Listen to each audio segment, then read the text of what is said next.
চুয়াডাঙ্গায় স্ত্রীকে হত্যার দায়ে স্বামী শুকুর আলীকে মৃত্যুদণ্ড দিয়েছেন আদালত। বুধবার দুপুরে নারী ও শিশু নির্যাতন দমন ট্রাইব্যুনালের বিচারক সৈয়দ হাবিবুল ইসলাম এই রায় দেন। শুকুর আলী চুয়াডাঙ্গার আলমডাঙ্গার এনায়েতপুর স্কুল পাড়ার আসান আলী মল্লিকের ছেলে। রায় ঘোষণার সময় শুকুর পলাতক থাকায় গ্রেপ্তারের পর দণ্ড কার্যকরের নির্দেশ দেন আদালত।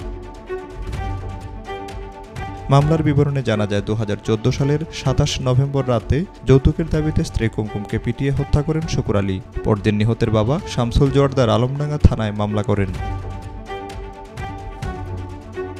মামলার তদন্ত শেষে শুকুর আলী সহ 3 জনের বিরুদ্ধে আদালতে অভিযোগপত্র দাখিল করেন আলমডাঙ্গা থানার এসআই আনিসুর রহমান। সাক্ষ্য প্রমাণ ও সাক্ষীর জবানবন্দি বিবেচনায় অভিযোগ প্রমাণিত হওয়ায় আদালত শুকুর আলীর মৃত্যুদণ্ডের আদেশ দেন।